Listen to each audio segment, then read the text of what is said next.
జూబ్లీహిల్స్ ఉప ఎన్నికల్లో గెలిచేందుకు అధికార కాంగ్రెస్ పార్టీ గజకర్ణ గోకర్ణ టక్కు టమారా ఇలాంటి విద్యలన్నీ ప్రదర్శిస్తోంది. మరి ఈ ఉప ఎన్నిక ద్వారా బీఆర్ఎస్ సిట్టింగ్ స్థానంలో మళ్లీ గెలిచేందుకు అన్ని ప్రయత్నాలు చేస్తోంది. కానీ ముస్లిం ఓటు బ్యాంక్ కీలకం కావడంతో వ్యూహాత్మకంగా అడుగులు వేస్తోంది. హస్తం ఉప ఎన్నికల్లో ఎంఐఎం ఇవ్వబోయే రిటర్న్ గిఫ్ట్ మీదే కాంగ్రెస్ పార్టీ ఆశలు పెట్టుకుంది. ఇంతకీ రేవంత్కు మజ్లిస్ ఎందుకు రిటర్న్ గిఫ్ట్ ఇవ్వాలని అనుకుంటోంది? ఆ రెండు పార్టీల మధ్య కుదిరిన అవగాహన ఏంటి? జూబ్లీహిల్స్ నియోజకవర్గంలో ఎలాంటి చర్చ నడుస్తోంది?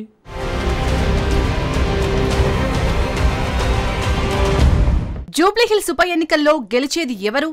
సిట్టింగ్ సీట్ను మళ్లీ బీఆర్ఎస్ గెలుచుకుంటుందా? ఈ ఉప ఎన్నికలో గెలిచి గ్రేటర్ హైదరాబాద్లో కాంగ్రెస్ బోని చేస్తుందా అనే విషయం రెండు పార్టీలకు ప్రతిష్టాత్మకంగా మారింది.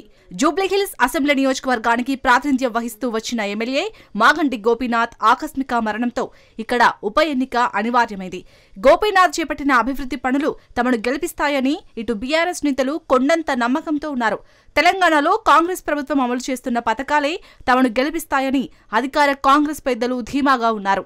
అభివృద్ధితో పాటు మరికొన్ని అంశాలు ఈ ఉప ఎన్నికలో విజేతను నిర్ణయించబోతున్నాయి.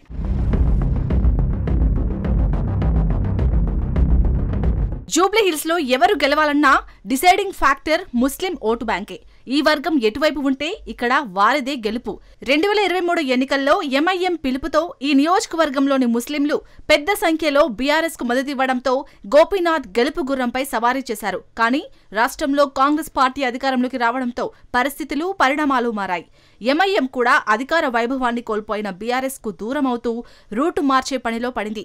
ఈ క్రమంలోనే కాంగ్రెస్ ప్రభుత్వం తమదైన ఒక వ్యూహంతో అక్రమ కట్టడాల కూల్చివేత అంటూ హైడ్రాను రంగంలోకి దించి ఎడాపెడా కూల్చివేతల పర్వానికి శ్రీకారం చుట్టింది. ఇదంతా వసూళ్ల కోసమేనని విమర్శలు వెల్లువెత్తగా మొత్తం మీద తీవ్ర వివాదాలకు దారితీసి కోర్టులో హైడ్రాపై మొట్టికాయలు పడేంత వరకు పరిస్థితి వెళ్ళింది. అయితే జూబ్లీహిల్స్ ఉప ఎన్నికతో లింకేంటయ్యా అంటే